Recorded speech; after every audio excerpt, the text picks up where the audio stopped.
This is White Mountain Rescue Without a Trace, Part 9. Let's recap our first responders' current state. Roddy Lopps is maxed out on conditions with Marked by the Chicken, Lost, and The Hum. Mike is clear, but he's got other problems going on right now. The veteran, Hank, has I Will Die on This Mountain, Forever, Impatient, Chilled to the Bone. And Dallas Bartmoss has Heavy Limp and Marked by the Mists. Fun. Daniel had to step out during the latter part of our session, so recapping kind of like where we left off as a group. The first responders are currently at Fort Kickass. We had established that Hank was mostly conferring with some of the other extreme geocachers who had showed up, including Jen Stanhope and some of her friends. Dallas had set up a base camp here at Fort Kickass to have the operation go well into the night. So as the snows get heavier, you've established there are tents, and I'll have Wes read off the move again here in a moment. And so we got some scene between Dallas and Rodrick, and Mike was investigating the perimeter of Fort Kickass when he started walking upstairs to the second level, and oh no, there aren't stairs on the outside to the second level. And on top, he saw an antlered figure who pointed at him and just said the name Whately. And that is where we did a hard cut to black last time in a stinger scene. So I think we need to pick up with that moment, that exact moment of the snow heavy falling down on these steps, and around Mike, just cold mist breathing out of your mouth. You can see your breath in front of you, and the dense snowfall around you with this figure pointing at you. It's going to be the dangerous move in this exact moment for multiple reasons. I mean, imagine the stairs for one, but also just the fact that you're staring down this otherworldly entity. What are you afraid of happening here, Mike? I'm afraid that this being is going to just take me away, and I won't be seen again. Worse than that, it's going to take your skin away, but leave the rest Oh, of you here on the stairs. oh no. So I think we're going to roll plus sensitivity. You have 0 conditions. You lucky son of a bitch. So why don't you go ahead and roll? Do you have any items you want to use for this or no? No, because all of them are a bit too loud for Not this. gonna open fire. No, I'm not gonna open fire. Got you. And also, it's too close to me. Fair enough. All right, let's see what we get. Goodbye, skin. That is a 5. Staring at this figure, it just points at you. It doesn't move. But the stairs collapse underfoot, or at least they appear to, because you don't go tumbling down to the ground, you go tumbling through somewhere else. A place between places, a place that reeks of blood and darkness. And the splinterings of those steps beneath your feet shred at your skin, ripping free every bit of flesh and bone beneath the facade of Mike Whately, otherwise known as Mike Hestors. We also lost B Narr at that exact moment because B is frozen. Tragic. Wait, B is not frozen? Oh, B's frozen on my end. That's weird. Hold on. Oh. Very strange. Oh damn, yeah, B is I straight up am just not seeing B anymore. It's the void. Either way, there we go, we're fixed. All right, good. Very weird, very weird. But as I was saying, and indeed you meet an excruciating, long drawn out demise, as in this space between spaces, your skin is meticulously peeled from your body and stored for later usages, while the rest of you, the blood, the mucus, the bones, tumbles into this other place, experiencing an endless agony for all time.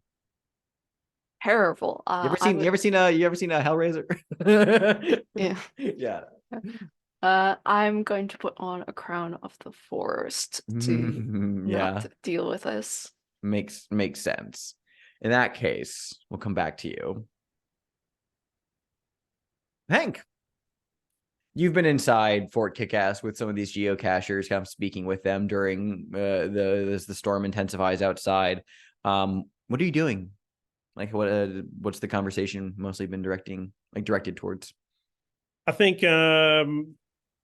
Hank's trying to figure out what these how old are they? They're like early 20s. He's trying to figure out what these how much they know and if they know some locations where Frankie could be and things like that. He's just trying to like get their story straight. Yeah, you can give me the search move plus your presence with disadvantage from impatient, talking to these they're trespassers basically. I mean, like these geocachers, whatever they're doing out here it's not sanctioned. You don't got time for this. Think of the paperwork David Embargo is going to make you fill out later. So you can roll with disadvantage unless you have an item or move that would manipulate that. No, it's a good roll though. 654. Oh, nice. So that's 9. Yep, 9 plus presence puts So me just flat 9. a safe zone. Hell yeah. Is my presence 1? I think it is. Yeah, his presence is 0, I believe. Oh, then I'm still in 9. All right, let's see here. You got a clue though. That's not too bad. Let's see. Oh, let's take a look at the clues we already got so far. As a reminder, the questions for the Snowbound Geocacher, the threshold question is simply to figure out if Frankie is orchestrating a hoax or if they have inadvertently attracted fatal attention from an otherworldly entity. We have 6 clues so far. It is a complexity 6 question. We have strange howls from the forest, perhaps a coyote, unrecognizable tracks in the snow, a forest path carved through by something large, a Yeti animatronic that you found kind of like from like Spirit Halloween, boxes of recording equipment under a canvas tarp that were left out in the woods, and the mangled corpse of Steve Mackey, the audio guy, which was called in. This clue as you're speaking with them. Let's see. Yeah, they're saying a lot of words to you, Hank. A lot of words that men of your age just have a fight or flight response to. Words such as Instagram and TikTok and influencer and social Feelings. media. And they're talking a lot about, but at the core of it, they're talking about Frankie's various social media posts lately. It seemed to infer that he's been planning to actually stay through the entire like the winter is a few months away. Like we're in September now. It's like early fall. So it's like once winter comes, it's like he planned to stay here for like the entire duration of winter, and was coming up here for some like early prep and surveying of the area to get accustomed to it. But like they've been saying that he's been angling to do that for like a while now. He was gonna stay in the park illegally for several months through the winter. So that's your clue. For your complication, we'll get back to that. I want to check in with Dallas and Rodrick, because you guys were having a fireside conversation last session, and I kind of want to pick up with whatever you two are doing. Once more, Dallas, could you describe your base camp that you've set up here around Fort Kickass? Yeah, it's there's a system of canvas like quick canvas is what Bartmoss is calling it. It's got like the same kind of density and like insulation of canvas, but it's a lot more easier to fold and manage, kind of like emergency ponchos that kind of like quick. I can fold it really tight, so it makes it very easily carried around the area. Does it utilize those like electric like stiffening like technology where it's like when you activate a circuit it like stiffens and it forms like the 10, oh cool, yeah, sick. Yeah, and so it's got that tungsten fiber like that we've been showing off, that's like throughout the whole last, like we're kind of really hedging our bets with this tungsten fiber and everything like that. tungsten is just in my brain because I've been rereading The Expanse. And that is the material that they use for their ammunition. Yep. But the main it's just the main like fires in the central, but then there's also quick portable lamps set up like on different sides around the area.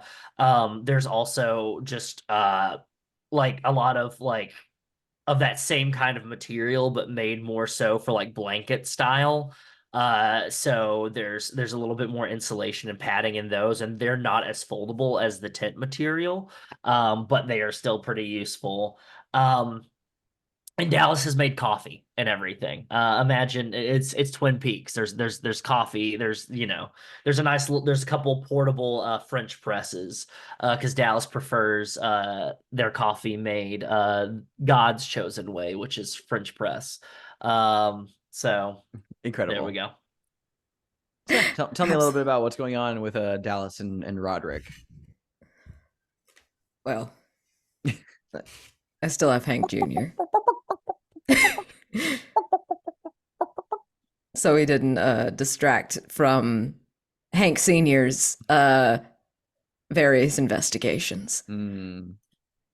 And I gladly take some French press coffee, even if I think it's a little unnecessary to have such a complicated contraption. I will say nothing because it is coffee, and there is no need to look that gift horse in the mouth. Fair enough. Yeah. Did you clear a condition because we had a vulnerable move together? No, true, we did. Last time. Yeah. Do I get to if I wasn't Yeah. doing my stress reliever? Yeah, we both. Yeah, got you to. both get to. You both get to clear a sick. relevant condition. Then I didn't And, clear one. And I believe one of you gets to find a clue or ask a question. I think I you did got ask a question. Yeah, Oh, you yeah, asked we a did. Okay, question last good. time. Yeah. Yeah. Good. You gave a very fun answer. Mm-hmm. Yes, we did. Yes. That's right. That is right. Yeah. Yes, Very let me cool. So clear you get to that. clear. What Can what clear- conditions are we clearing? Heavy limp. I think. Makes sense. Yeah. It's been some time. Got some coffee in you. Warmed up a little bit. Mm-hmm. I think Makes also sense. all the excitement has got Dallas like on edge and everything, ready to roll. Now, who has active crowns they need to narrate aside from Mike for just marking one? If no one else does, okay, cool. Then I'm just double checking on that. All right, cool. Mhm. No. We'll get that in a moment. Because Okay, yeah, continue. because I narrated one Yep. through that flashback. Yeah. I'll probably clear Lost. That makes more sense. That makes 'cause I'm sense. I am here now. Yeah. What's Rodrick? up, bud? Yeah, bud. As the two youngest members of the team, the more fit and svelte members as well. You think that we should get out there and see if we can find this guy? I don't see Mike anywhere. I don't No, think I don't. see the Sarge anywhere either. I mean, I think Sarge is talking to some folks, but Oh, yeah. I don't know, which is good. We need to know what's going on with these people, but if they've seen him, because it's getting dark and that's getting dangerous. But we should probably at least see if Mike's seen anything, heard anything. He might be out. He's probably outside. That's what Mike does. Speaking of that You exact wanna- moment, that's a good transitional real quick to cut over to Mike. Here's the outcome of your situation. Staring down this figure, you turn and run back down the stairs. Mm-hmm. And it's only once you're off the stairs that you realize you're somewhere else. You are still in the forest, but you're not at Fort Kickass. You're in somewhere else on this godforsaken mountain in the middle of a growing blizzard, alone in the absolute dark, slowly freezing to death. Oh my God. Is that better? You're not dead. Oh, I guess. Okay. You have skin. Yeah. I have Yeah. skin. I'd consider this a big win for Mike. Okay. I guess. Besides being in the snow, what else is around me? Trees. Lots of trees. Okay, so I'm just goddamn lost. Yeah. You This is the fun keeper reaction of separate the first responders, and I just really separated you. You're somewhere. Yeah. If you want to begin trying to navigate your way, this will be the risky move of moving through a dark, snow heavy forest. Actually, no, I'm gonna say that this is the dangerous move, because it's the dark middle of the night in a blizzard in a forest, and there's things out here. What are you afraid of happening? I'm afraid of that creature from before just teleporting me here so it can hunt me for sport. Ooh, very good. It is worse than that. It's worse than that because it's gonna hunt your others' friends for sport while you can't do anything about it. Oh no. So we're gonna roll. Well, tell me what your approach is here, like how you're handling the situation of trying to navigate and find your way. Yeah, I am more or less like I'm assuming that I cannot like find my group back at Fort Kickass, so I'm just looking for like any form of like sort of walls to like get out of the wind, to like hunker down and stay warm as best as possible, because like when you get lost in the woods, the best thing to do is to stay put, but like staying put would just cause me to freeze to death, so that's not smart either. It sounds like you're trying to do this plus composure to keep yourself so you can roll plus composure.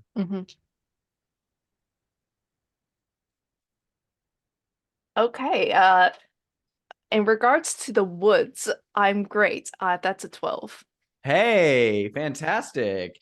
Yeah, you'll get an extra benefit. I'm gonna say that your added benefit will be a clue, but also I'll just say that like you're gonna know your location, and you're gonna be able to like orient yourself in terms of like, okay, where am I in relation to like where I was. Go ahead and just kind of like narrate the scene of Mike trudging through the forest and like where in relation he has been sent to from the rest of the group. I think as like he is trudging, like it's very cold. It's very, very cold.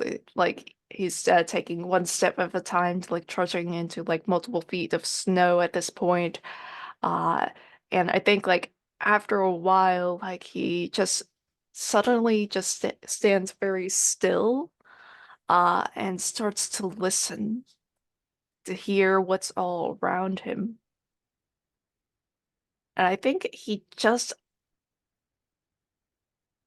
hears like some noise echoing off of the mountain, and I think that's where he's going to start heading, because like it's like sort of technology sort of noise, sort of like the sort of chatter of people, like clanking of pots, pans, so just the non-natured sounds. There is another sound that is separate from those that you're hearing elsewhere. This is your clue as an advantage I want to give you. It sounds like someone is it's far away and it's very muffled against the wind and the heavy blankets of snow. But it sounds like someone is crying out for help, perhaps shouts coming from somewhere else in the dark forest. What's your clue? Hank's complication, I had decided, is going to be that one of the geocachers who's kind of like sitting there, their name, where did it go? Sven Graves, kind of lanky, kind of like is like sitting, and he looks up and says, can I are we expected like to stay put in here, or can I go grab like a pot of coffee from the fire outside? It's fucking cold. He's saying that to you, Hank, asking for your permission to leave your questioning and go get some coffee. No, let's all go. Dallas Bartmoss is a volunteer, and he's a very appreciated benefactor for the Forest Service, and he's set up I believe he set up a base camp. He's very industrious. I think we should all go and enjoy They shrug and nod, and you guys Some trudge warmth. out into the snow. And nearby, I mean, like the fires where Rodrick and Dallas are getting like people warming their hands by the fire. The generators at Fort Kickass kind of crapped out for a little bit, so this is definitely a good source of warmth right now. Riley McBee, one of the other geocachers, just like lights up like a cigarette and just kind of like walks the fringes of camp, just like to have a smoke, and just seems like pretty stressed out. And from Riley's perspective, we see some movement in the forest. She like squints her eyes, and she like takes a little step forward to see into the darkness, and she goes, "What the hell?" And then when we cut back to the group, 15 feet away from her, she's not in the shot anymore. She's just gone, and none of you notice at the moment of her taking. That is Hank's complication. Is Riley McBee is now dead. You just don't know it yet. Unless Hank puts on a crown. But that's, I was going to say, that's the terrifying thing that we have dealing with now. I can I'll put on a crown of the forest. Oh, yeah, sure. Because I'm trying to keep everybody together for something like this not to happen. This is true, and you, the player, Daniel, are trying to speed run this character so you can retire. Well, I'm gonna put on a crown of the forest. The crown of the mountain. It gives me another permanent. Oh, gotcha. And I don't have any slots, so gotcha. I'm gonna go with crown of the forest. Good. We have currently 8 clues. I will ask if anyone feels like they'd like to take a stab at the threshold question now, or do we still have a few actions on the table that people would like to take, maybe for some clues before we try to determine the nature of what's going on here? How many questions do we need to? You need at least 3, but I mean, like, so yeah, it's complexity 6. I mean, as we're not disadvantaged. Yeah, to not be at a disadvantage, you need to use 6. Okay.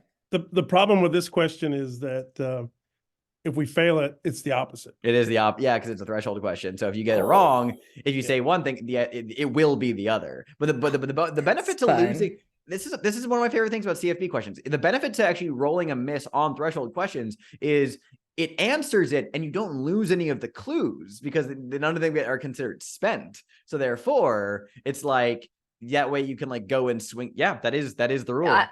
I know, but however, you're not mentioning the cost because the keeper gets to take a very strong reaction. A very strong reaction. But I mean, think of all the clues you keep, Chaotic. Think of all the clues. Think of all the clues. It's a good trade-off. Hey, man, you still have skin. What are you complaining about? It's almost Christmas, Chaotic. Think of the clues. Are you going to ruin Christmas, Chaotic? Don't ruin the Christmas, Chaotic. I am going to ruin the Christmas. So how are we feeling? Do you want to take a stab at this, or do other folks? I've got a theory. Yeah, absolutely. Do we now? Okay. All right. Yeah. Do we want to take a little break to formulate ideas first, or does you want to jump right into it? Up to y'all. I can take a break. Let's take a solid 5. During so, feel free to. I can get some coffee for everybody going. Exactly. All right, we'll take 5, and when we come back, I want to hear this theory. All right, I want to hear this theory. As a reminder, the question we're trying to answer right now is Frankie simply orchestrating a hoax, or has he inadvertently attracted fatal attention from some unworldly entity? We have 8 clues. So what's your theory, gang? Well, Alex, we personally believe. Did you just Jeopardy answer this? I did. Wait, okay. The geocacher is simply orchestrating a hoax. So Frankie Styles, in an effort to drum up numbers and interest in geocaching and like boost like subscriber numbers and everything for his own like online ventures, has created this elaborate winter wonderland geocaching extravaganza over the several past months, starting with the fact that Frankie Styles was staying on the mountain for months beforehand and deleted all of his social media of that time, was up here preparing for things. by taking boxes of recording equipment under the canvas tarp, was setting up cameras, was setting up audio recording equipment, was setting up all of these, like, essentially doing a Big Brother style, like, essentially, or punked version of geocaching. The strange howls from the forest, coyote maybe, those are coyote howls. They're just on a timer. They are on a an audio just like speaker system that goes off every 3 hours or 4 hours. The forest path carved through by something large. That something large was a snowplow that Frankie Styles rented to bring all this fucking gear up here beforehand. And then it is just that is the one path that he took, and it's carved a path so far by pushing stuff. Guy doesn't know how to operate a snowplow. Guy doesn't know what the fuck he's doing. He's an influencer.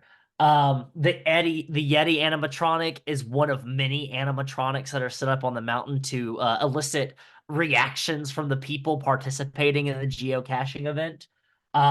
And then someone is crying out for help somewhere in the forest. That is Frankie Styles, because he has gotten caught in his own elaborate hoax, and is lost in the middle of the mountain. And unfortunately, the mangled corpse of Steve Mackey is just an unwitting casualty in Frankie Styles' pursuit of being viral for his 15 seconds of fame. We also noted that he may have deleted some of his social media because he was live streaming when his audio guy died horribly and was live streaming the event and then just deleted everything. Oh, fuck. Okay. Mm-hmm. That's terrifying. I love that. Okay. Any other additions to that, or that's pretty straightforward, actually? I like that. And I think we did for the footprints. I think it was just more sort of like how people fake Bigfoot footprints and stuff. Like it was fake ones for environmental storytelling reasons that he'd try to make. That's why they're kind of unrecognizable. I didn't know if we wanted to use that one so we could have a leg up, like a bonus. Oh, yeah. I like that. Because that kind of ties into the, if we are correct, where is he hiding? Where is he? And Yeah, so that the works. strange footprints. We're okay. He could be wearing Bigfoot. He could be wearing like Bigfoot. The kind with the okay, ignore me then. Okay, so let's see. So Hulk hands for your feet. Frankie's crying out because he's trapped somewhere. That makes sense. I mean, there's a blizzard going on. Yep, he was doing all this drum of numbers. Fucking Steve Mackey, death on live stream, incredible. Okay, that's brutal. How did he die again? Sorry, because he was mangled. I believe Go ahead. We did note that that Fort Kickass is like on top of like a cliff and whatnot, and Steve Mackey could just have fallen off the cliff, and then it got taken away by wild animals because like they do that. It's winter. Some creatures will take any food at this point. So he's a free family of snow hares. We also said that the weirdness that we've been experiencing is just coming from Dallas and Mike. Sorry about that, guys. Yeah, our all of the weird stuff that has been happening is because we are on this mountain. Yeah. Makes sense. Okay, go ahead and roll. Okay. +1. Should I roll my cool blues or my bone die, gang? Cool blues. That's a tough choice. Cool blues? I think blues, for the weather. Got it. There's a +1. Shimona. All right, that is a 9. 6 and 2 + 1, 9. 9. So your theory is correct. I will add an unwelcome complication. I honestly am going to say that it would make sense is that the snow is we're in full on blizzard territory now. It's like the snow is coming down. Correction, I did say it was September. It is November because I did see that the threat mentioned it is Snowvember. So we are in November. I just want to correct the timeline a little bit though, which is awesome for what we're going to do next. So I'm very excited. Very good. So that is correct. And he is orchestrating a hoax. So the next question is, where is he located in the Rodrick Valley? And if you answer that, you can then find him and escort him to safety, where he'll be charged for unlawful trespassing on federal property. Also murder, potential. And also potential, manslaughter. Yeah, it makes sense. Very good. Mike Hestors. Or Mike Whately, I should say. Waitley Hester. Waitley Hestors. Yeah, it's hyphenated. Mhm. It's really up to you, whatever you want to fill out on your forms. You are trudging your way back towards your fellows. You have kind of like found the way. You're very good at navigating. Yeah, you are a fucking professional after all. Kind of just, I feel like this is a really good segue if you feel like we're doing it to do your crown prompt now. Yeah. Hold on. That's my crown prompt. For as small of a town that we come in, like I could have had other jobs than this. I could have right now. I could be back in town, possibly working at like the local Starbucks, like because it reminds me, like, and think about back to my youth. Like my first job was in this like little like mom and pop coffee shop. Just like that they had like this weird gimmick. I think it was just like it was like birds for some reason. Like there was just birds on the walls, bird related decor, bird related furniture. It was just ridiculous. However, that would have been better than being stuck out in the dark in the snow and potentially being lost. Could may die. I hope not, but we'll see what will happen, I guess. As for the others, Hank, Roderick, and Dallas, Mike is nowhere to be seen. He just seems to have disappeared without a trace. Do we all have walkie-talkies still? Presumably. Yeah. I think there's some interference coming from the increased, like the heavy snowfall. Yeah, I check it anyway. I click. Mike, coffee. I don't think he's. Mike, come in. Shit. Okay. I don't. Yeah, Hank Jr., me too. Yeah, buddy, I know. By the way, Hank, this is Hank Jr. We named him. But more importantly, I don't. Have you seen Mike? No, I was talking to these kids, and Mike went out to just look around, right? Oh shit! I knew he's outside. Oh, Mike. he's in his element. Go outside to look around in a blizzard. Okay, Ranger. Yeah, he's in his God element. damn it. Yeah, this is what he does. He's good at this. I don't think that. I mean, it's not smart. He shouldn't be alone. Mike. Look. Jesus. Look, we've got an idiot out here filming things for some kind of prank show or something, or for views, and everything like that, to sell fucking STEM bubble pads or whatever the fuck people, the influencers, sell now. Yeah, I don't know what you're talking about. You lost me. Can we get a map? Didn't one of the kids say they helped pick out some locations? Yeah, they can easily bring you a map that they had like marked out like the spots. So let's put a map on the table here. One of these cool tables that Dallas popped out. That's pretty sturdy for such a lightweight material. Let's put a map down here, and Jen, if you could go through some of the spots here, maybe we can try to narrow down where Frankie is. Yeah, I mean, I'd say any of yeah, I was about to say, like, and because there's honestly like 3 of you huddled up here doing this, like, if you want to make the role, Hank, by all means. I was gonna say anyone could do this plus reason. One of you could pick to be the one who's studying the map, but yeah, this would be the search move plus reason. Just let me know whoever wants to be doing that, like studying the map. It should not be Hank, because he is very cold and kind of tweaked out. And probably should be doing a vulnerable scene with Mike right now, but Mike is out in the we can have a. What do you think, Roderick? You want to survey the map? I could be, or well, I think one of us should have a flashlight out past the camp looking for Mike, because he couldn't have gone far, right? Oh, actually, you know what I'm going to say? Actually, if Hank, you do want to make the role, Roderick is here, and Roderick, because you're the woofer. If you could be giving a Hank a thermal blanket, as long as you're tending to him, that'll mitigate the chill to the bone condition for the scene. So I mean, like, and I won't say that impatient would get in the way of that. I think honestly, like you're on the hunt. So I mean, like, if we can have Hank make the role, it's just that Roderick will be kind of like helping him out as a medic. So then I stop Roderick with the flashlight and say, "No, Roderick, put the flashlight on the table. Mike's fine out there. Okay, all right. He's wearing thermal underwear. He's fine. I forget that he's so good at this. I know. He's competent. All right. You look cold though. Hold on. I am freezing, actually. All right. Dallas got thermal blankets, like some really nice ones. Hold on. And he just puts one over your shoulder. Like, you want to hold? Complimentary? Can we take these with us? Absolutely. Sarge, everything that Bartmoss Data Solutions makes is complimentary to you. You need a new phone, you let me know, okay? You don't go to the fucking Bartmoss store, okay? You come directly to me. I'll hook you up. How's your home security system, by the way? Go ahead and make the roll, Hank. I have a +1 reason, I believe. Did I lose that? Yeah, +1, I believe. Our stats are going all over the place. Yeah. I have a 6 and a 3 and a 10.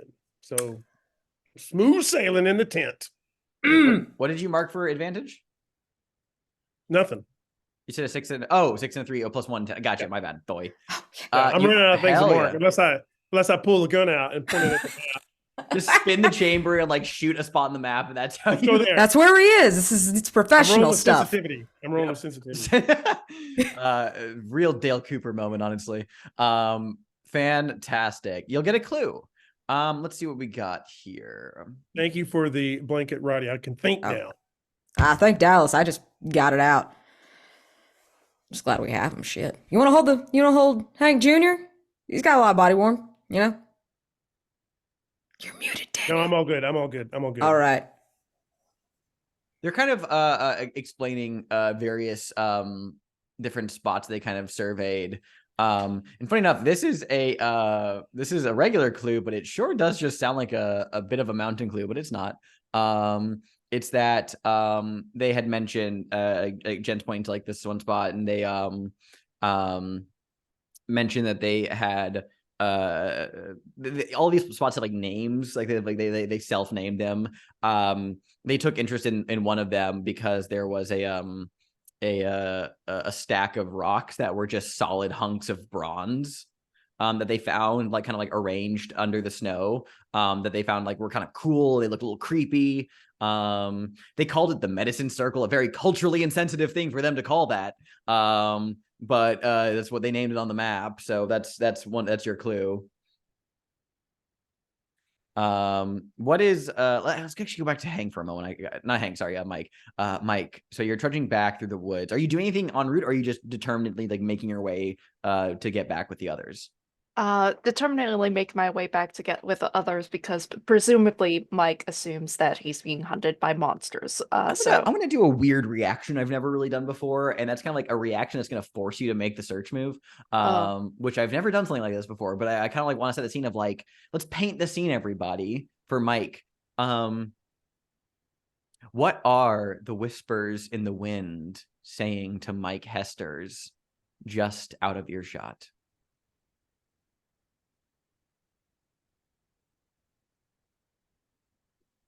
They're right behind you. They're plotting right behind you with a knife in your back. Who are you? Who are you? Who are you? Who are you? And just They're right behind you. Chicken. And just occasionally, in between all of that, you hear, Waitley. Can you roll? Who are you? Who are you? Who are you? Can you go ahead and roll the search move plus sensitivity, Mike Hestors? Okay. Yeah, I don't think I'm using a gun on this one. No, I wouldn't say you are.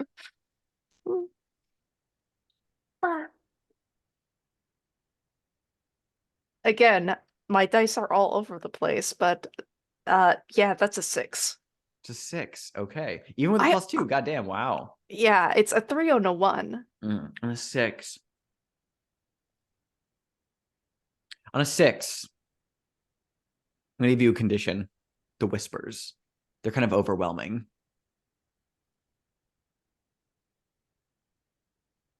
But all that said, you are almost back to the base camp. Mm-hmm. And indeed, as the group is going over the map, speaking with the geocachers, discussing options, Mike, you come trudging, because you're a goddamn professional, through the snow, through the darkness. back into the firelight where everyone sees your return. There you are. Where the hell did you go?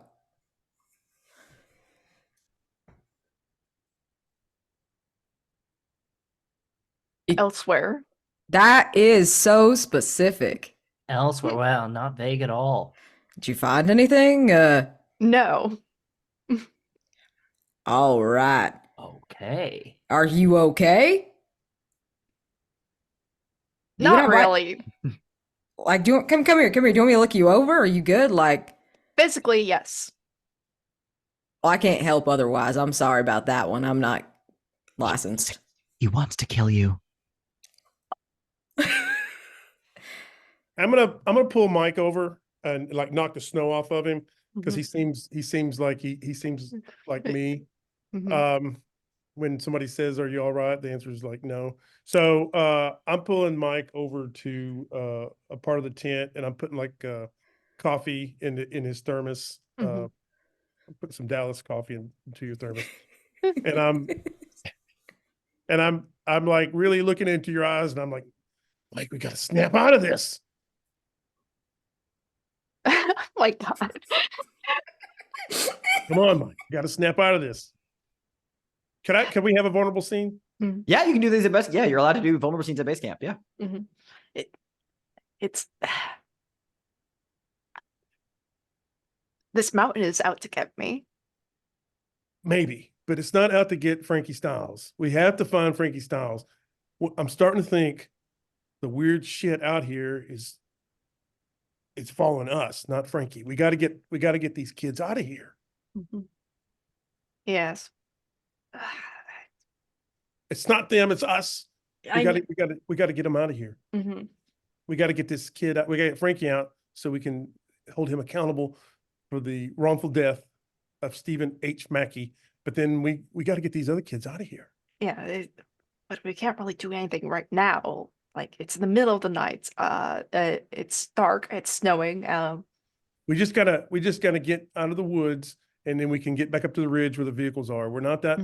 We're probably half a mile away. We're not that far away. We got to get out of here. We're gonna get these people killed.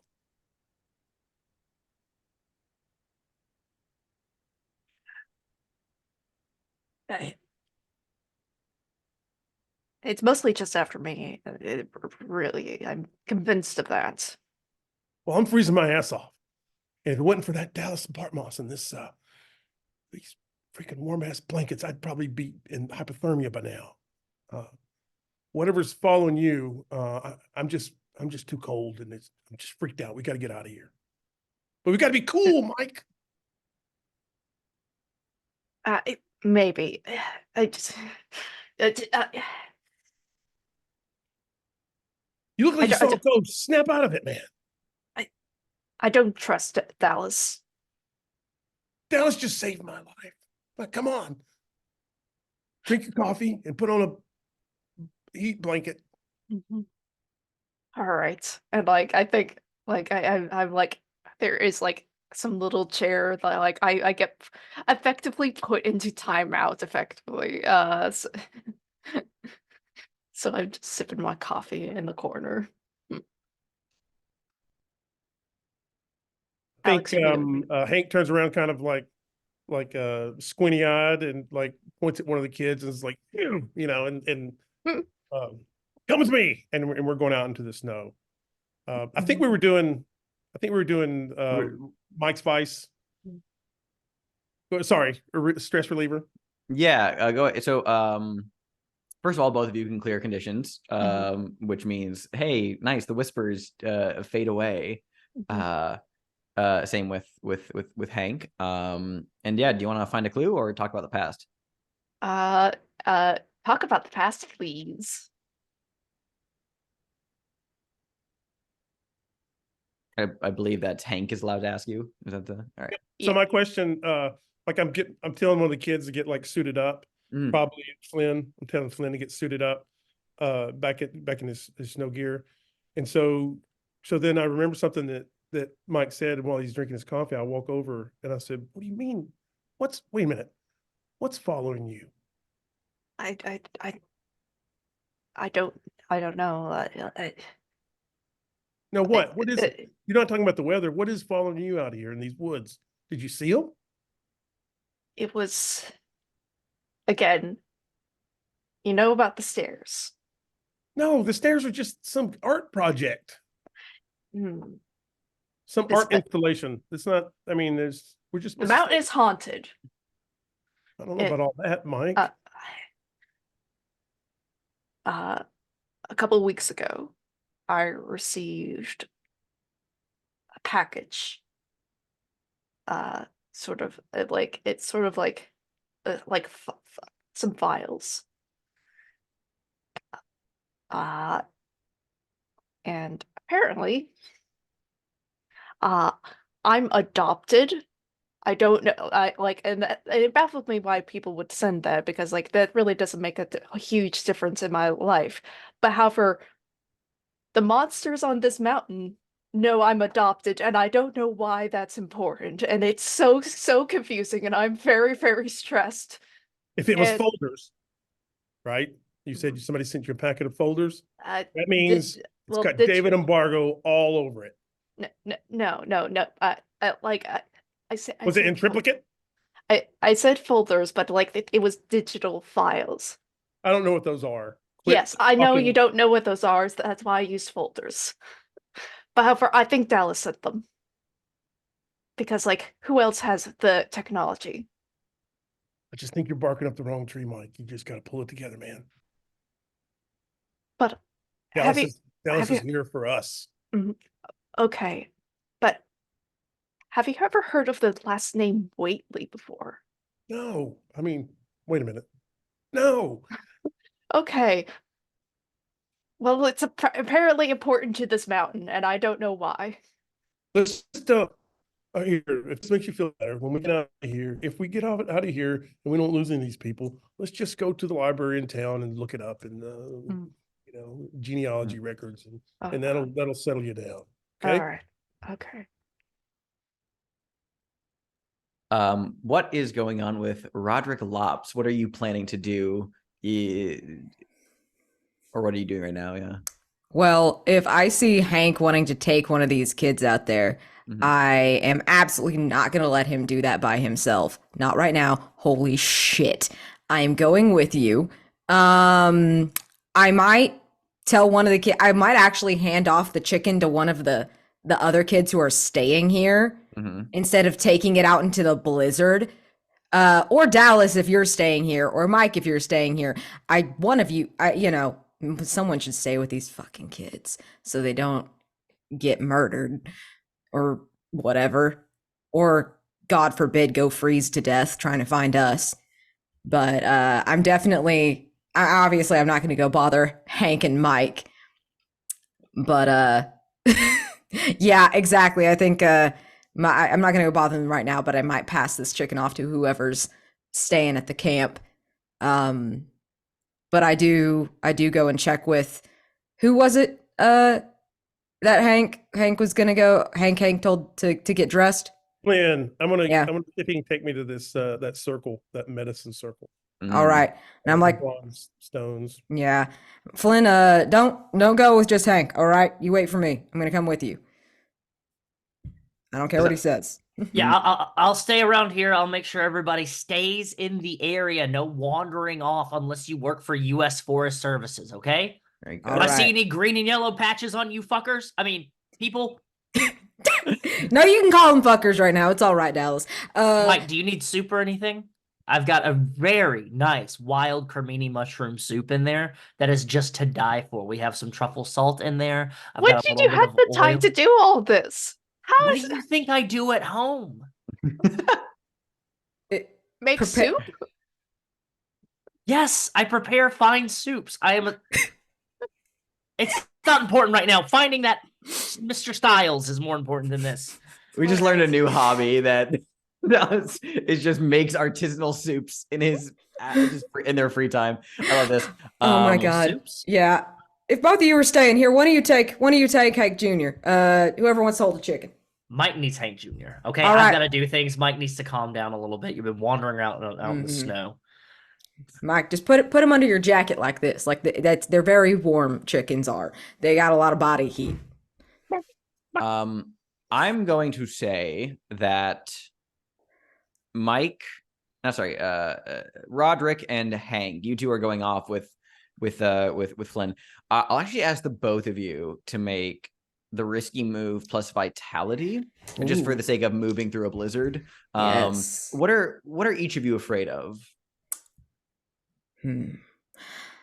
I'm afraid of like us getting split up completely and losing both Hank and this new person, and all of us just scattering to the blizzardy winds. And Hank? That's pretty much my fear. Gotcha.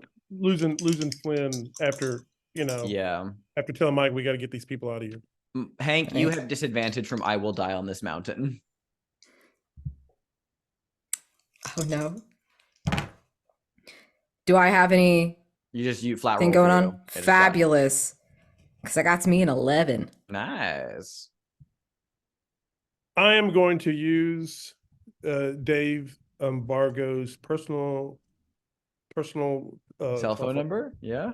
How so? To text him a message. And I had this prepped up as I'm getting ready to walk out. Because I'm going to send it. But telling him where our location are. More importantly, that we have at least 3 civilians, and if they die, it's going to look really bad for the White Mountain National Forest. So okay. Send the sheriff department, the other search team, send them here now. Gotcha. That's what the text message said. Yeah, I like that. Go ahead. Oh, wait a minute. I don't get to roll 3. I get to roll 2. 2. And it's, what is it? Vitality. Vitality. I think I have 1, and that just gets me 7. Just barely made it. Okay. A 2 and a 4, 6 and a 7. Yep. And we got an 11 from Rodrick. Yeah. For Hank, I'm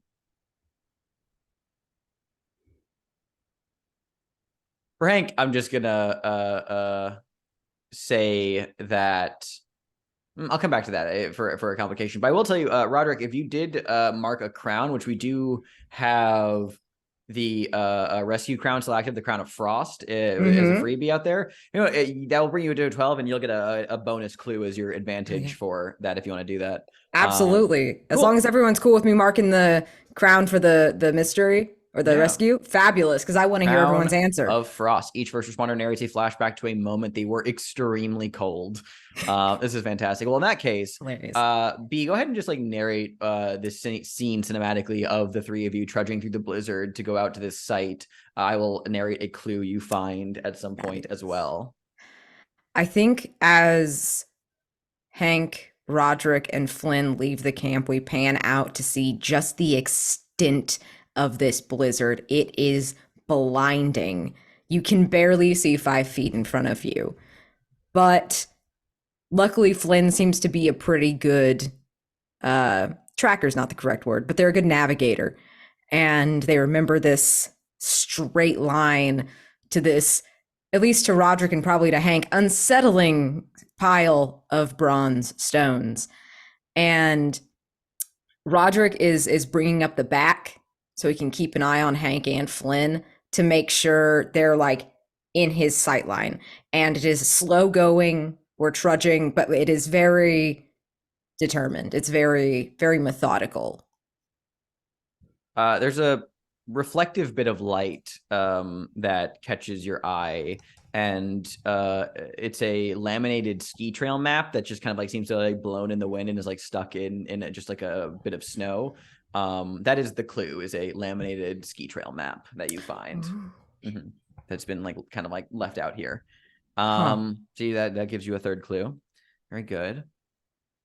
Back at base camp, it's just Mike and Dallas and some of the remaining geocachers.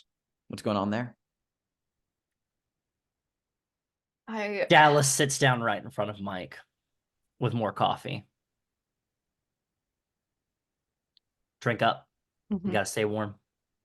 Yes, yes, I know about Do you the need cold. do you need a little bit of Tutski to help you get through? What? Just a little bit of like I've got a little bit of whiskey in my pack that I keep with me. Also, if you want, I can take some Adderall. I can break it up and mix it up in your coffee for you, kind of keep you alert and everything. Just a little bit, not enough, not like a full like dosage of Dallas, it or anything. Yes. I'm I'm not going to be drinking on the job. Like I'm that's not what getting you drunk, Mike. If I wanted to get you drunk, then we can get drunk in town. Whiskey is going to help move blood through your system. It thins your blood, yes, but it it's moves it through your system. It has a nice warm tone. It's going to open up your throat a little more. It helps, okay? It worked with my dad. No, Dallas, that's terrible. Actually, one of the reasons like frostbite occurs a lot in the wilderness is that people think that oh whiskey will help you warm you up. No, that does the opposite effect. It gives you a sensation of feeling warm. But Have you ever however, been stuck in a blizzard before? yes, You have. Like a yes. tried and true blizzard where you can't see anything in front of you. Well, less of a blizzard and more of getting stuck in sort of unfortunate sort of buried in snow for several hours. Okay. How familiar are you with Finland? I know the place, and Okay. Dallas, I've been working on this mountain for a better part of a decade and a half. And I saw 8 people die on a mountain called Halti in Finland. Okay. It was a cut and dry operation. We were going in, going to take some photography, working with National Geographic.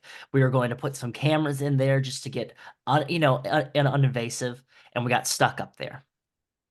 And there was about 12 of us. And by the time we got off of that mountain, there was only 4, including myself. And I was very lucky, and it was very, very thankful to people like you and Roddy and Sarge. Okay? Do you think I joined the U.S. Forest Services just because on a whim or anything, just because a flight of fancy or anything? Because I saw things in Finland. You know that Finland, the Finnish people, their language is not like any other Nordic language? Mhm. Do you know that the Finnish people invented sauna? What kind of fucked up people do you have to be to invent sauna? All right? I saw things out there, including people that said, "Who are you?" But they don't say, "Who are you?" in a nice little English language that you're comfortable with. They say things in Finnish. Go down on your phone if you can and look up how the Finnish language sounds. And you hear that when you're stuck on a mountain, you're surrounded by snowy rocks, and you can't see anything in front of your face, and you're huddled up against people, and some guy by the name of Stan who's never, ever touched deodorant in his life. And then all these things. People with deer antlers, children going missing with little scarecrow, uh, cadaver things or whatever. It makes sense. Yes. I And I'm using the understand. flashback move that I have been attributed to from. Mhm. I could feel it coming. I could feel it. Mhm. Mhm. Can you please say that move again? Yes, flashbacks. A few years ago, a search and rescue operation you led went horribly wrong. I'm reflavoring it for Dallas. People were lost and you barely survived yourself. You never talk about this event, but it still haunts you. In recent days, strange things from the present are causing you to have brief flashbacks about details from that event you tried to forget. 3 times you may describe how something eerie from a current rescue was also present in the past. You may expand the details and describe a mountain clue that the keeper will add to the total mountain clues. By all means, do so. Oh, you already did. That's right. You already Is did. that I Yeah. heard people in Finland doing the Gotcha. whole mimicking sounds, but it was in Finnish and Love everything. that. Okay, add that Mhm. to the list. That's very good. So, Mike, I get it. You're big, you're bad, you're tough, you're going through a lot of shit. But you're not alone, and you got the rest of us on here. So if there's some beef, we should make it like Wendy's and squash it, okay? I'll say, cutting back to Hank for a moment.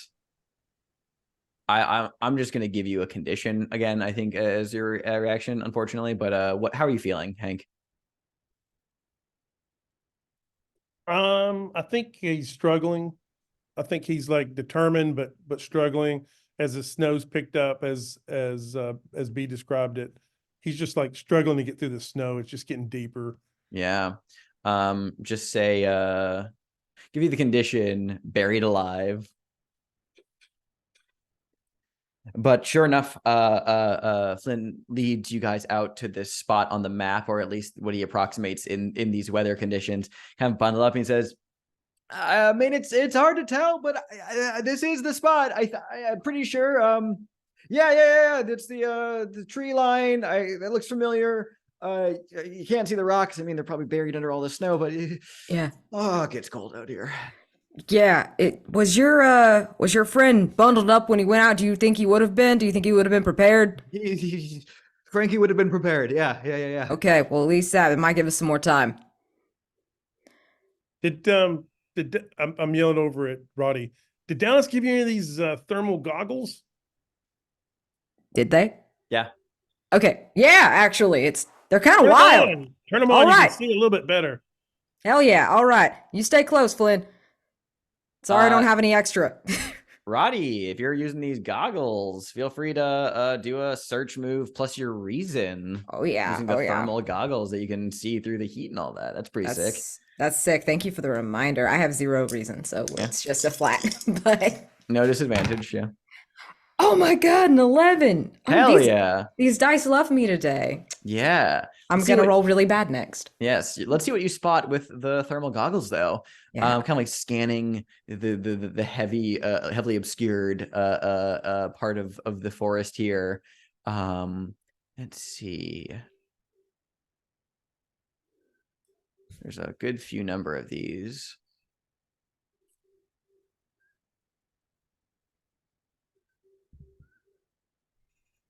It's like, what would you spot through a thermal thing? This is a good question.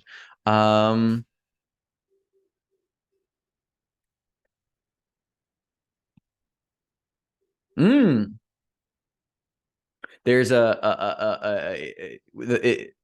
splotch of something like that is just a couple of shades warmer than the surrounding, frigid wasteland. Essentially, you almost would have missed it, but it's just slightly warmer, but very quickly like chilling to the point where it's like when you look at it, it's like almost completely like cooled to the temperature of the area.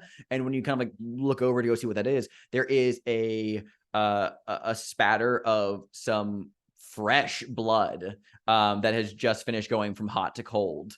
That is on the snow here. Some like splatters of fresh blood, not a lot, but like some notable blood stains that is like, oh, someone just like spilled blood here like within the minute. Oh, like, hell yeah. shit. Like, yeah. Oh yeah. I instantly call Hank and Flynn over. Fuck it. This person's involved now. Like, yeah. Hank, come here. That gives you guys a fourth clue. Do you want to try and get any more, or do you want to take a stab at answering the final question now? Oh God. We want to do a flat roll. It'd be a flat roll if we did now, or we can hold off for another clue or two. I'm not gonna make that full call. Flat roll. Okay. So let's do it. Let's say Let's do it. Let's do it. Let's take a look at we got the tracks, which Wes banked those for us. Thank you. Very good idea. The circle of bronze-like rocks underneath the snow, the laminated map, and now the fresh blood on the snow. Okay, I can do everything but the fresh blood on the snow, I think. All right. They're pretty evident that the tracks could be, where he was going, and the map is perfect because we can see where the bronze rock circle is on the map. We can see another place close by that has been marked on the map, and so that's where he is. The blood, I don't know anybody got. I think just the blood is just more confirmation. Like I think because like he's been wandering out in the snow for a while. I think he just got himself injured and is like leaving a trail behind. Yeah, he that's- might have even hurt himself on like the bronze rocks because they're kind of sharp, and he might have tripped, fell, and Yeah, I like that. Who wants Makes to roll sense. flat? Yeah, someone can make a flat roll, just to even 2d6. Not whoever rolled that was B. Did you roll the 11? Not B. Yeah. Somebody. I was like, I rolled the 11 last. I rolled 2 really good rolls. I'm not sure that's safe. Alex roll. No. No. Chaos. Ah! I won't actually. I'll roll. I'll roll. Do it. Hell yeah, do it. This is Hank. this is one of the few. This is one of the few rolls I won't have a disadvantage on. So. Yeah. Yeah. And it is a 4 and a 3. 7. Yeah. Here's your the unwelcome complication. I think you have exactly, because it's you two are here on the scene. You have exactly 2 moves. Like you have 2 rolls that like once we've like 2 actions, I should say. And unless those 2 actions lead to finding Frankie in that time, Frankie dies.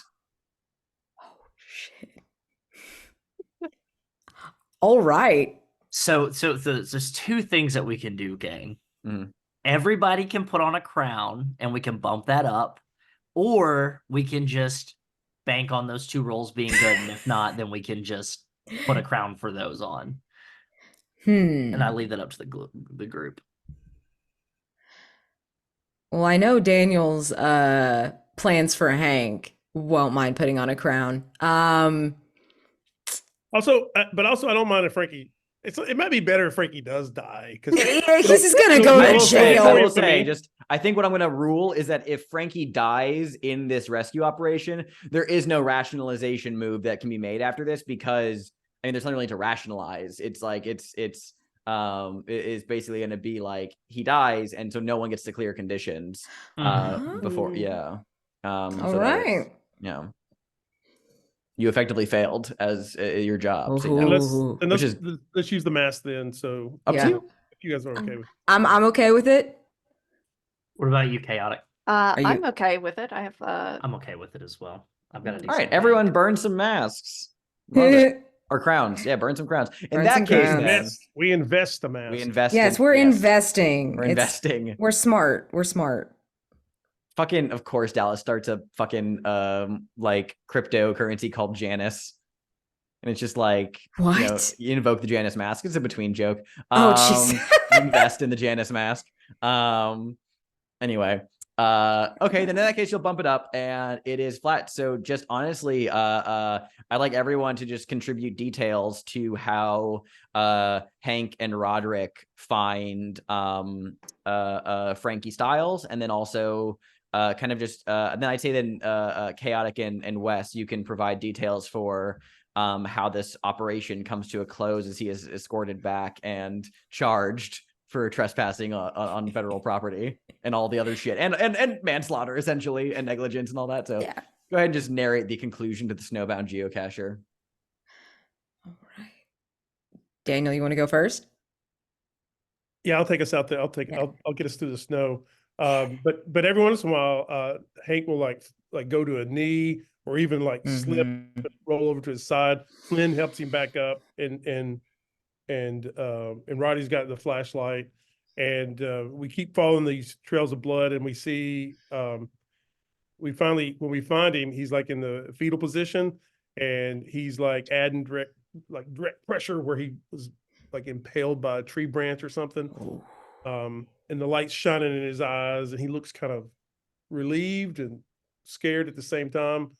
I think Flynn probably rushes to him because he's a fanboy of Frankie's.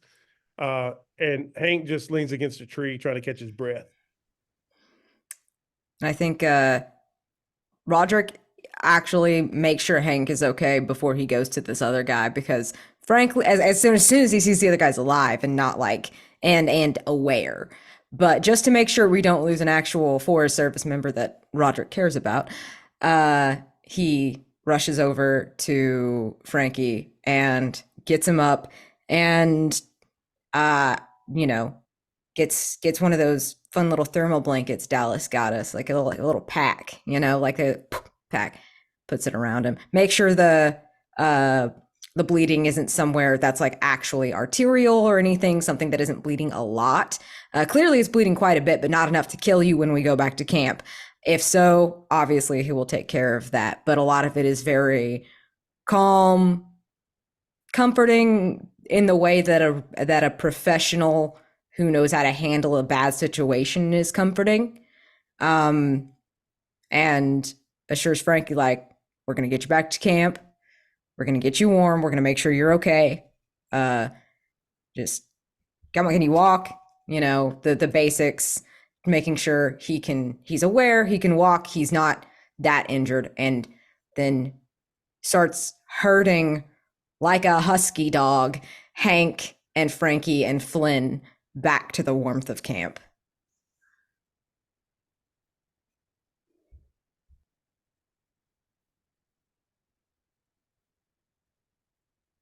I think back at camp, those other rescue teams get there. I think right when and Chaotic, feel free to change as a hop this in, but I think like after the squash beef, is there tension between Mike and Dallas?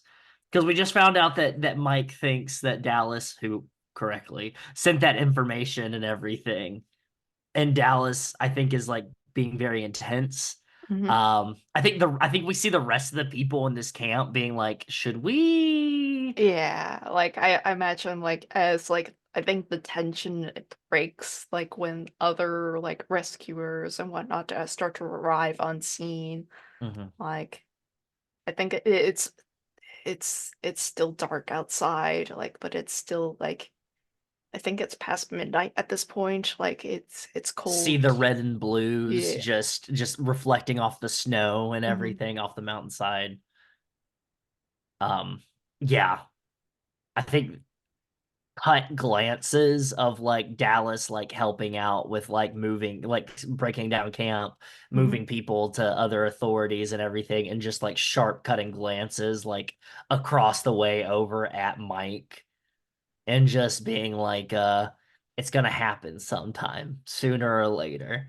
But Dallas then also being like, oh, there's a police officer right here, let me go talk to them and make sure that this person is taken care of and everything. Yeah. Good.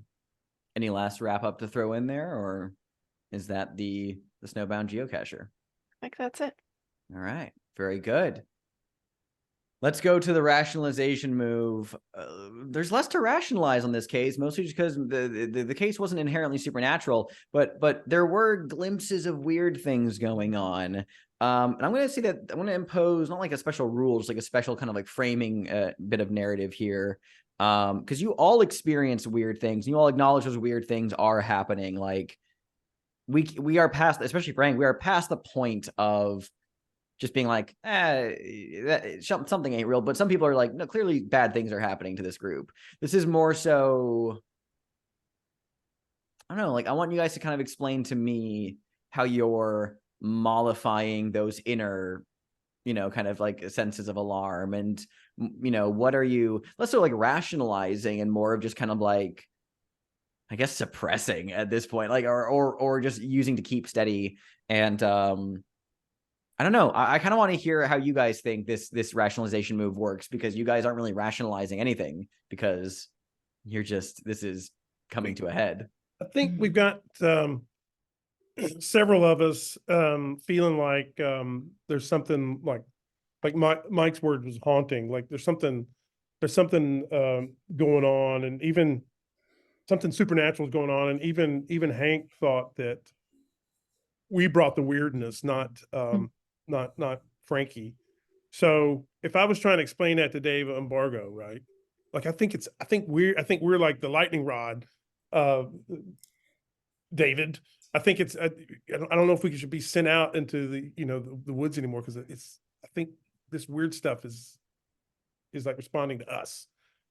That's one way we could frame it. Yeah, also like a majority of like the weirdness, like explicitly weirdness, has been experienced by Mike. And as stated earlier, Mike has a little bit of issues with the snow because like he did get trapped underneath the snow for like a long while before getting rescued. So like Yeah. this could just be like a trauma response. It's just like as well as just like generally like having like issues like, oh, I'm receiving this really like impactful information and I'm just generally stressed. So like I think that's how David and Embargo is explaining this to Mike. Like Mike, you probably should go on Take a vacation. vacation a little bit. Yeah.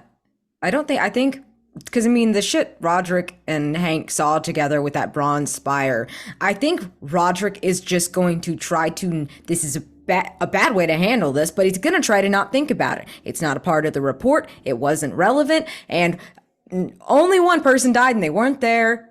Nobody was there when that happened. So it's fine. It's fine. It's fine. Don't think about it. We will put this in a fun little box and you just kind of keep it in there and you don't think about it. And we won't tell David Embargo about the big scary spire because we're afraid we'll get fired if we say some crazy shit like that. At least that's where Roderick's at. David, there's some weird stuff out there. Okay, my man, let me level with you. It's the woods. It happens, especially in the middle of winter. Do you want to deal with that? I mean, right now, Bartmoss Data Solutions has a team on hand ready to go to investigate these anomalies. U.S. Forest Services, it's search and rescue, baby. All right? That's what we need to work on, searching and rescuing. But Bartmoss Data Solutions, we've got plenty of free time that we can just go ahead, look into these little trivial matters that you're bored with.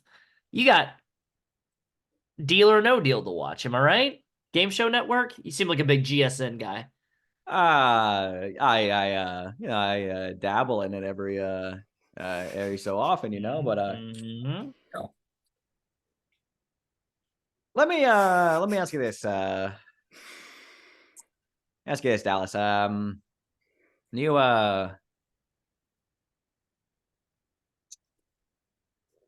you like eggnog? David, I love eggnog. Okay.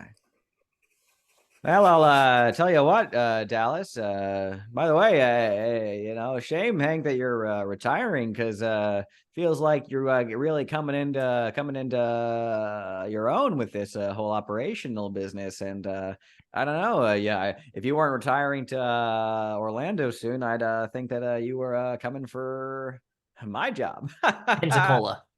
Oh yeah, thank you, yeah, sure. Great.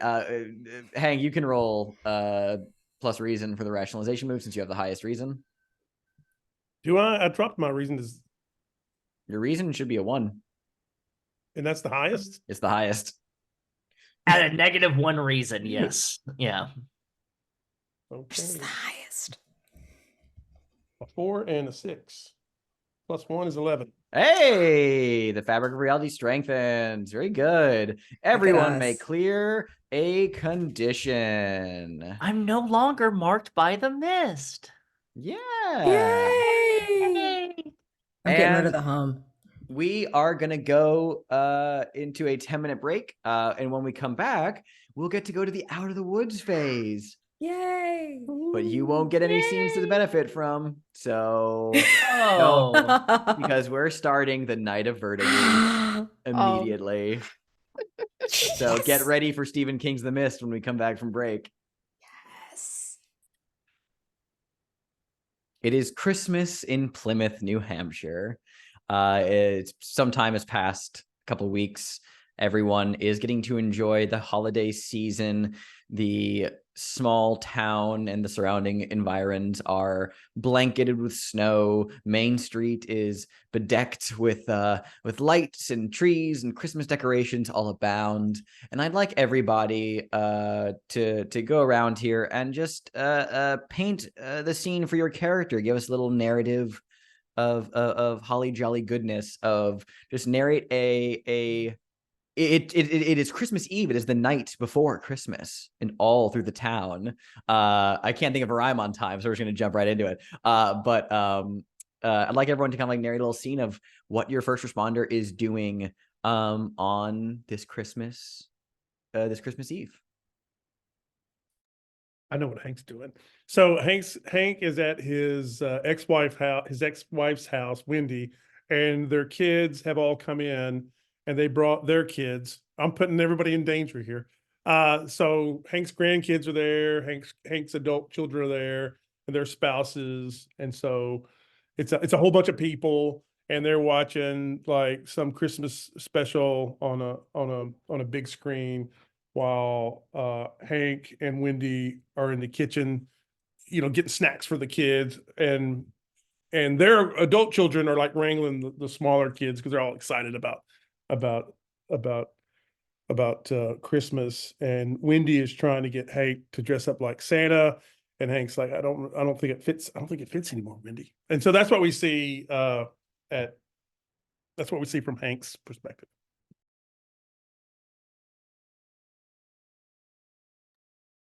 I can kind of cut into my one of my crowns of the forest here. Oh yes, I was I gonna think say that if you guys have any crowns, feel free to throw them in there in the mix as well. I think we see Dallas. This entire time we've seen Dallas by themselves. They've either been at work or they've been like interacting with the Wilderness Boys or something like that. And we see Dallas driving this like four-wheel, like a Subaru like Crosstrek, but a little bit more fancy. Think if like maybe Aston Martin made a Subaru Crosstrek. Through the snow. And we get to this like modern, very like Swedish style designed house, all glass windows and everything like that, glass walls. Walking in with Christmas presents. And just says, lights on, fireplace on, and just drops the presents off underneath the tree. And you can see to Dallas, but you don't see from who underneath them and everything like that. And grabs some like some dinner, sets it out on a table, has like just a chair and this full spread, and is sitting at a dinner table, and just like sits and looks around and goes, okay. And you see this little animatronic, like those waiter robots wheel in, and it has a TV screen, and the TV screen turns on, and you see a gentleman, tan disposition, complexion, mustache, black hair, and just goes, sweetie, is that you? And it's like, hi there. Yeah, it's me. Sorry it took me so long. I've got dinner. Did you get your dinner, by the way, and everything? And he goes, yes, yeah, I got my dinner. Did you get your presents? It's like, just picked them up. Had to go all the way to the post office. They weren't going to make it, but I went in, I slipped them a couple of, and it's like, I don't want to hear about that, Dallas. Let's just have a normal Christmas. And Dallas goes, normal Christmas.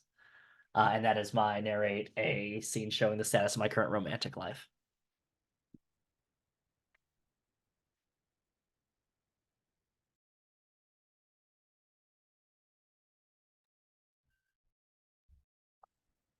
I think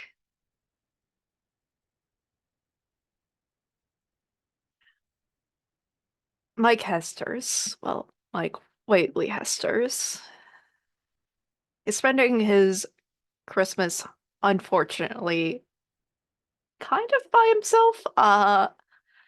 It, like he's never been like the type to make like a ton of friends or like go out or anything of that nature. But this particular Christmas is a little bit different.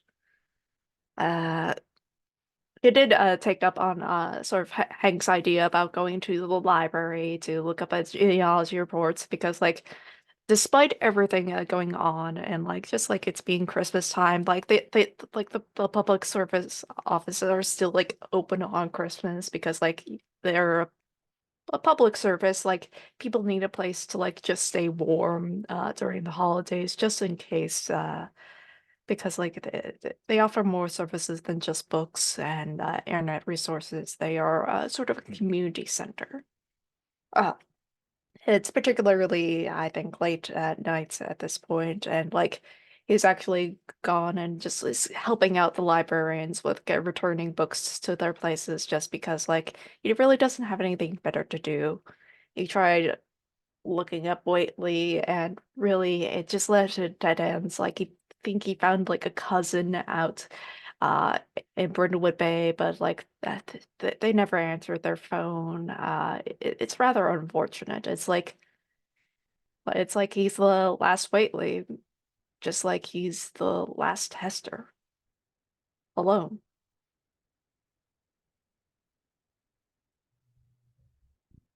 I think from Mike, we pan from the library to a small apartment where Rodrick Lopps and an older woman who looks very much like him are out on a little balcony smoking cigarettes together. Rodrick would never admit to anyone ever that he occasionally smokes cigarettes. Just maybe it's social. He used to a lot. And the wind is biting, and it reminds him of being back in boot camp up by the Great Lakes, where the wind would blow off the frozen lakes and it would be so cold you would instinctively just sprint back into the nearest building. But right now he's not going in because he's having a nice conversation with his mother, the only person who's there for Christmas. It's a very, very small family now. And she asks him if he plans to stay here. Like, are you sure? Are you sure you want to just keep being here? Like, I don't know, it's kind of remote, it's there's not a lot of, is there like any upward mobility? I don't know. I think I'm going to probably try to get out of this after, I don't know, maybe Hank retires. I think there's other places I could go. Things are getting a little weird out here. And she asks him what he means by that, and he says, "Don't worry about it. It's just just part of the job."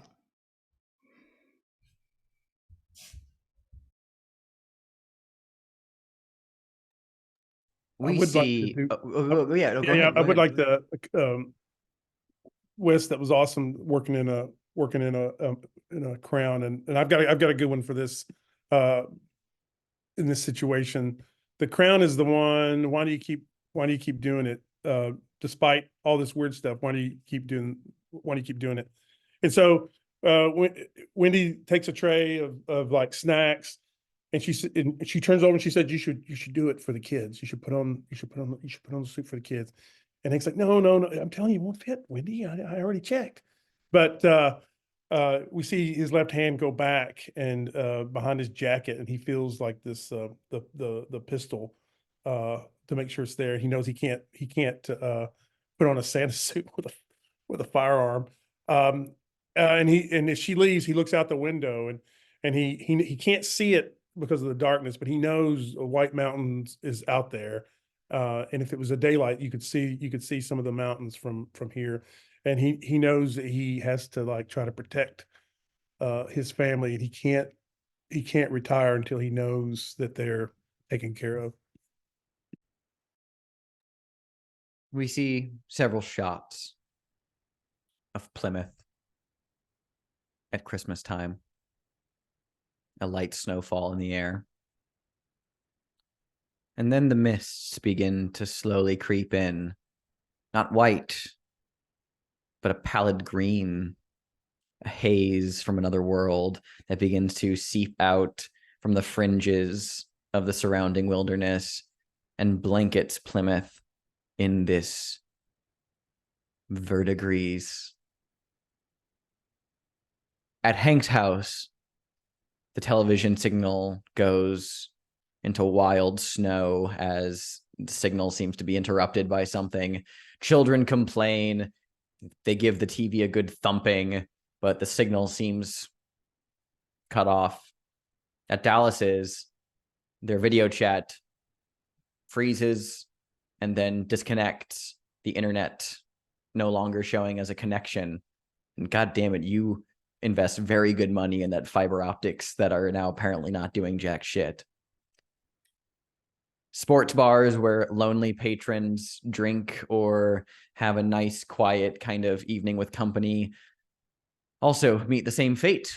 Television broadcasts going out, blinking as the signal, and indeed Plymouth itself becoming disconnected from the entire outside world as the mists close in denser and thicker.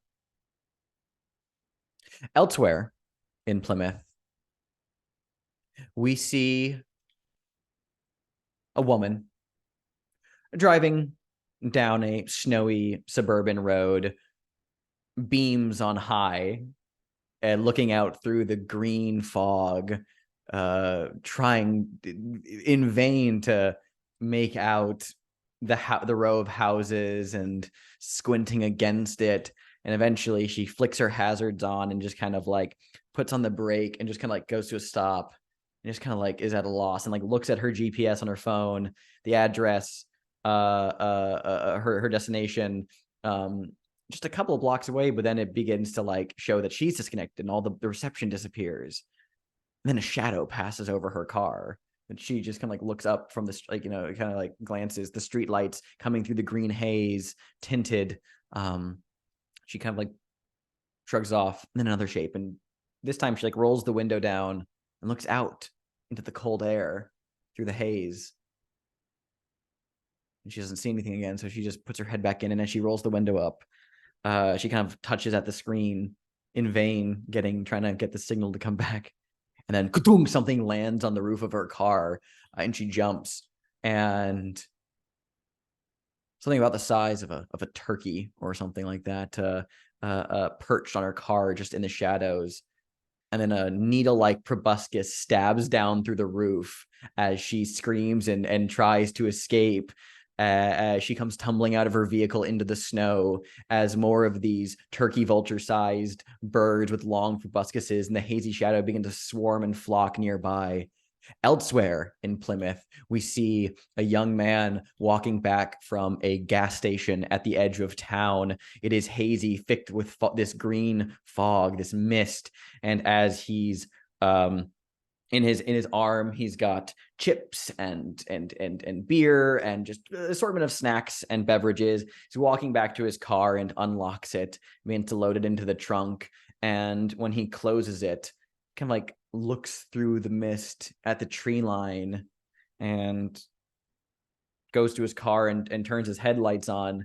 And as the beams cut through the mist and illuminate the tree line, we see dozens of tall shadows in the tree line and a cacophonous echoing of, "Who are you? Who are you? Who are you?" Elsewhere in Plymouth, we see some high schoolers walking down the football field, which is abandoned, laying blanket in snow, just kind of having a laugh. A couple of teens out on a date, and one of them points and says, "Babe, what's that?" And one of the jocks looks over and he's like, "Who the fuck wheeled out an entire set of bleacher stairs onto the middle of the field?" And there's an entire set of stairs that is now on the field. Elsewhere in town, other staircases seem to have manifested in places where they should not be. Tendrils of mist begin to creep along the ground. Elsewhere, in someone's basement, a worm-like creature writhes and wriggles. Elsewhere in Plymouth, long, bony hands reach out from trees to grasp at the people who walk beneath them. Elsewhere in Plymouth, many things are coming from the other world, and the night of verdigris has fallen. And that is the session of White Mountain Rescue Without a Trace. Let's go to end of session, and then we'll do Stars and Wishes. And then, because next time we'll get to experience the holiday special of the Night of Verdigris in full. As I will explain now, this is a special rescue scenario that is triggered in the campaign.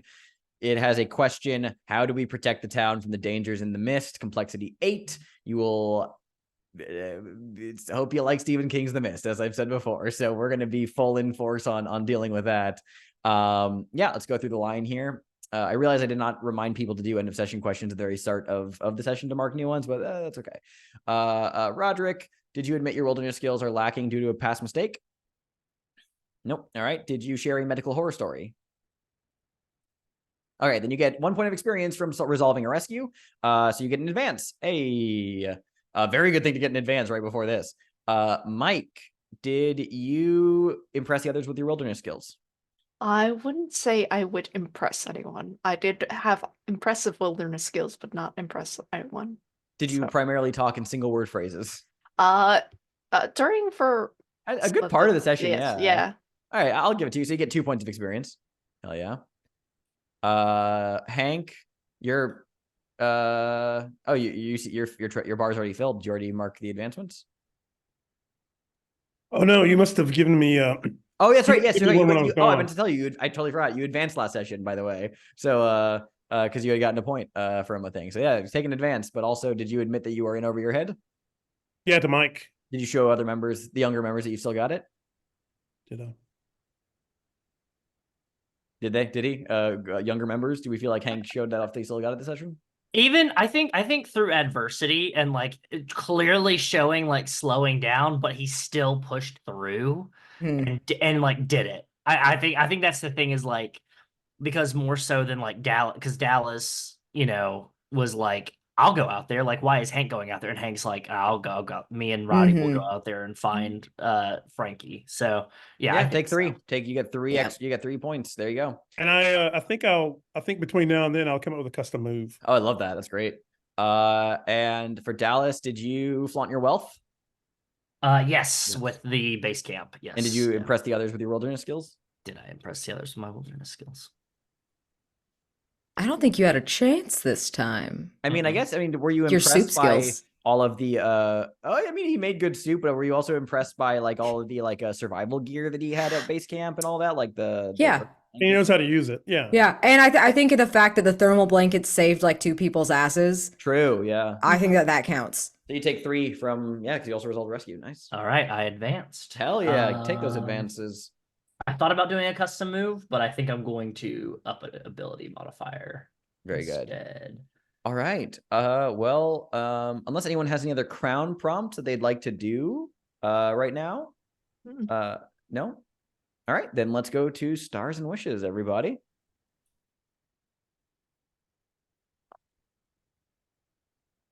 Stars. Immediately chaotic. Mike's journey is awesome.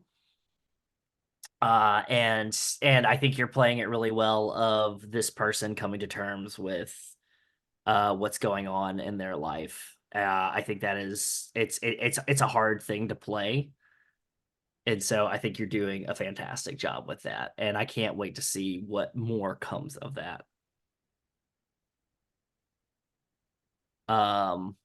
Also, sorry, I was reading them. I have them written down and everything. The prop work and physical props by B, fantastic. It's always great to see. Fantastic use of verdant greenery and lighting to show the mist and verdigris. I also am a big fan of Rodrick, and I think Rodrick is a very necessary component to this group of keeping it together. And also excellent use of like kind of showing us your home life at that end there with like using Christmas, and also having the conversation of being like, I think I'm done. I think once Sarge is gone and everything, I think I'm done with this. And it's like, are you, buddy? It's like that kind of moment. It's like, I want what's best for Rodrick, but also, are you done? I don't think you're done. Daniel, you are doing such a great job of showing Hank slowly slow down more and more and more. I also want to continue to say that this whole game is exquisite. It's like a sleeper hit, honestly, like underrated sleeper hit, like one of those things that like A lot of people, not a lot of people, but I think some people are really going to overlook this. And there's a lot of depth and care and attention put into this game. And I imagine being able to see it on the other side with like what Alex is seeing and running the game. I think once I'm able to see that and kind of have it all collected in my whole hands, I'm going to doubly show. I can see this being on like one of my top 10 releases of the year list of like TTRPGs, even top 5 once you release it. And that's not just because I'm a simp for CFB. Like it's you are a talented designer, and like and you have an understanding of what is effective and evocative to get people hooked, and I'm hooked. I can't wait to introduce this to so many friends. I still have people that I'm in touch with that hike the AT. We've already hiked the entirety of the AT, and they still go and hike the AT. And I'm sure that they're like, I could never get into Dungeons and Dragons, but I can show them this and like the One Ring. And I'm like, in both of these games, you experience wilderness wonder and going travel and everything like that. And you can play one of them. I'm gonna put this in your hands first, though, with White Mountain Rescue. I'm frozen. I don't give a shit. But yeah. And then Alex, exquisite scene setting, also excellent pacing and like and editing and everything. As you see me, Superman flying at the screen. That's me. I'm done. Okay, I'm back. Hi. Yeah. And then my wish. I hope we mostly survive. Mostly. Mm-hmm. Also, another wish. I can't wait to see the Mike Whately, Hester, Dallas Bartmoss like confrontation come to a head. Like either they get locked in like they get trapped in a canyon together, or something happens where they're just forced to exist. And like I can't wait to see that. You're doing a good job of like chaotic, of like balancing and not being like I'm not going to engage with Dallas, because I think you're seeing what I'm trying to do, which is I'm trying to poke and prod Mike, and I'm like, do something. Let's get this out of the way and everything. And you're doing such a good job of not falling for it as a player and as a character. But I can't wait for the confrontation to happen. Javert and Jean Valjean, fucking Tybalt and Romeo, Dio Brando and Jotaro. Think of all the great rivalries in media. You thought it was.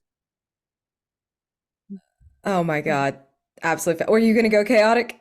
Oh, you can go. Okay. I mean, absolutely stars to you and Wes for having some of the most entertaining player character conflict, not convict. Not yet.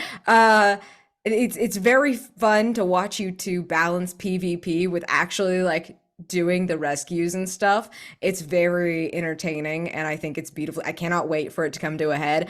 I think that I really loved how everyone handled this like beautiful opportunity that Alex handed us on a platter about the Christmas thing to show us to let everyone know about the family lives. Like Hank, oh my God, his wanting like the dressing up as Santa for the grandkids thing, like that's so real and so good. And I'm just like, ugh, I know what's gonna happen, generally speaking, for Hank, and it makes me so sad. And that's exactly why it needs to happen, because he's such a compelling character. And Dallas having a romantic partner was not on my bingo card. Fascinating. A fascinating turn of events. They're dynamic. What is this? I must know more. Oh my God. Mike, that was the saddest Christmas I've ever heard of. Oh my God. But it's kind of sweet that he's helping at the library. Like, that's like really nice. I don't know. Yeah, stars to everyone for just their characterization, how they're handling incorporating conditions into your like actual role play. Like Daniel, you're doing such a wonderful job with Hank, remembering all of the conditions you have and putting them in the forefront. It's really lovely. Honestly, the same with Chaotic and Wes. You're both doing such a fabulous job of like using mechanics for storytelling. and it's really, really fabulous. You too, Alex. I am enamored with this campaign. I'm enamored with this whole vibe you've got going on. It's amazing. It's delicious. This game, I agree with Wes. This is like a hit, my top 5 of new games coming out. This is so cool. It's so lovingly crafted. The details are really engaging and everything's been super different. My wish is that survive is a strong word, but I hope we get to whatever the next layer is in at least a manageable amount of pieces, because I want to see where this story goes. That's the only reason I don't want all of us to die. But I'm really interested to see what the hell these little proboscis birds are. I'm so into that. I'm so into these monsters. Oh my god, yeah, stars for everyone. You're all fabulous and you're just such a joy. Such a joy. Yeah, I have to echo a lot of these stars so far. Like, I kind of figured that Dallas like had like someone up it it just struck me like Dallas had someone, but they weren't in town. Like that was always something in my mind that was going on. Uh, uh, Rodrick, we just love to see, we just love him. Like he is the most stable person of the group. Uh, like Sergeant Hank is just spiraling. Dallas is in it for his own schemes and machinations, and Mike is just losing his shit. So like, uh, we're here for it. Yeah. I'm going to say like the Waitley stuff like had like changed my idea of what Mike's personal life was like. So like if you go back to previous sessions, you may know some differences there, but like this is a game that is all about play to find out. So like things change over the course of the campaign, and I really like this idea. So I'm really leaning into that. So thank you, Alex, for this little treat. Sergeant Hank, I don't think he's gonna survive. I'm sorry. It's just not looking possible, and I'm going to be so sad. I'm going to make sure his family survives if it's the last thing I do, because I would be so sad if they didn't. Oh God. Mhm. Uh, yeah, but I'm so scared about this because I don't know what this means. Like, what does this night? What was it? What is going to happen? I'm scared. There's so many monsters. We're dealing with all the monsters, Alex. Why are there so many? I thought we were going to deal like with less than this, but no, it's everything, everything all at once. I've got some stars that have not been mentioned. I really like Alex's paint the scene for the whispers, and I like how everybody just like nobody even thought about it. We just all jumped in. We knew exactly what was whispering in the wind, and so a big star there for that paint the scene. I think the way that B's playing, Roddy, like you do a lot of like medical stuff all the time, checking to see if we're warm, checking on Frankie, and I like that Alex keeps bringing in your move that can help us mechanically. But even if you take that away, Roddy is still there on the job as a professional medical working this rescue. A star for I don't think Chaotic set it up, but I just had this image of like kind of a wide-eyed Mike sitting there with his coffee zoned out in that tent. And then chastising Dallas for offering him whiskey when it could cause frostbite, and just the Chaotic's frostbite warning. For stars for Wes, normal Christmas, which was not normal in any sense of the word, but and the soup, truffle salt, I don't know what that is, but I want to taste it. Adderall in the coffee, yes, please. But Mike's like, no. So tons of stars there. Take some truffle oil, take some salt. You got truffle salt. Sounds good.